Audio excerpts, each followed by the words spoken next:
dilakukan oleh partai politik untuk menghadapi krisis kepercayaan. Bagaimana parpol ini menelan pil jamu untuk menyehatkan partainya sendiri. Baik, langsung Pak Hidayat silakan. Ya, bagi partai politik sesungguhnya ada survei atau tidak ada survei, ada masalah atau tidak ada masalah, dia memang harus selalu melakukan perbaikan kinerja. Terus begitu, karena dia akan dihadapkan dengan ujian per 5 tahunan. Jadi karenanya apa yang dilakukan di lembaga survei, apa yang dipercayai oleh publik ada bagian-bagian dari evaluasi itu sendiri. Dan itu kita kerjakan. Ya. Dan kalau tadi dilihat dari apa yang disampaikan dalam di Metro TV tadi, itu kan juga bisa kita baca bahwa responden yang tadi ditampilkan di sana ternyata juga nggak semuanya anti partai politik. Memang ada kayak Pak Kasmo, ada yang masih sangat percaya. Jadi berikanlah sebuah realita yang juga berimbang. Media pun juga perlu memberitakan beritanya berimbang, karena kalau yang dibahas oleh Bang Hanta Yuda seolah-olah ini adalah dari partai politik memberikan sesuatu yang dimediakan. Apa yang dari partai politik kemudian dimediakan belum tentu itulah sebenarnya apa yang di partai politik. Contohnya apa, Pak? Contohnya misalnya dalam konteks PKS. Waktu itu ada berita bahwa penyidik KPK gagal mengambil atau menyita barang-barangnya Pak Lutfi di DPP karena diusir oleh security PKS. Padahal KPK tidak pernah mengatakan diusir. Security kami tidak pernah mengatakan diusir, tapi media mengatakan diusir. Nah, kalau itu yang dijadikan ukuran, siapa yang jadi salah? KPK tidak pernah, PKS tidak pernah, media yang mengatakan. Jadi sekali lagi, ceklah, media bagian dari demokrasi. Betul. Dan media juga harus melakukan tanggung jawabnya. Ya. Karena kalau kemudian yang dilakukan oleh Bang Hantai dan kawan-kawan dari lembaga survei menjadikan media sebagai rujukan segala-galanya, dan ternyata media tidak semuanya menampilkan realita yang sebenarnya, itu juga akan menjadi masalah nanti. Menurut Anda angka PKS akan naik? Kami sangat hafal dengan survei dan sangat hafal dengan pemilu. Kami sudah berkali-kali ikut pemilu. Dan setiap kali kami akan memasuki era pemilu, selalu saja survei kami dibuat rendah. Atau survei kami dinilai rendah. Oh gitu? Tapi hasilnya berbeda, hampir 2 kali lipat daripada apa yang ada dalam survei. Baik, kita lihat. Saya minta masukan. Ya, jadi begini, kalau dalam konteks Golkar ya, kita melihat bahwa yang namanya pemilihan umum langsung memilih kandidat dan suara terbanyak yang jadi itu adalah opsi yang diberikan seluas-luas kepada masyarakat. Ya. Jadi partai hanya menyediakan opsi-opsinya itu, pilihannya saja. Jadi kami menyerahkan kepada masyarakat untuk memilih. Nah, dalam konteks itu juga sebetulnya saya menunjukkan bahwa apa yang disurvei tidak relevan dengan apa yang akan terjadi di pemilu mendatang.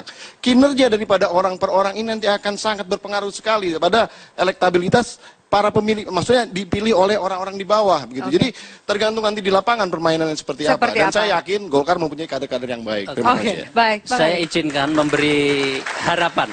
Apapun kita harus tetap menaruh harapan pada partai politik. Kalau diizinkan saya memberi 3 masukan ya untuk membangun. 1, yang pertama adalah kembalikan berpolitik itu punya ideologi.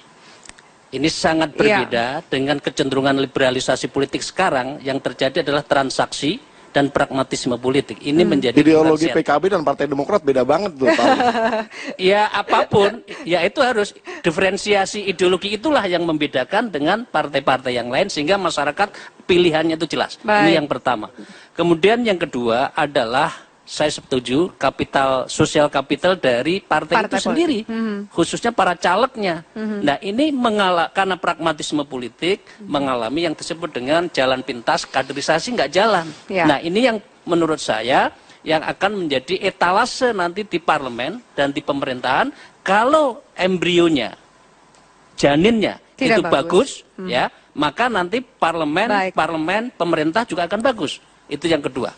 Yang ketiga adalah kinerja itu sendiri. Nah, proses pelayanan partai politik kepada masyarakat yang menempatkan masyarakat itu tidak hanya menjadi komoditi politik 5 tahunan, menurut saya harus kita harus kita reorientasi lah sistem politik sehingga betul-betul pemilu itu menjadi menarik dan itu menjadi harapan. Karena masa depan itu kan ada di pemilu, tidak bisa tidak. Baik. Itu harapan saya. Dari Demokrat, Bang Sultan, seperti apa mengembalikan kepercayaan masyarakat? Kita mau menyampaikan ya bahwa kita semua ingin baik kan, bahwa pemilu itu adalah tanggung jawab kita bersama, baik itu parpol, baik itu penyelenggara, pemerintah dan rakyat.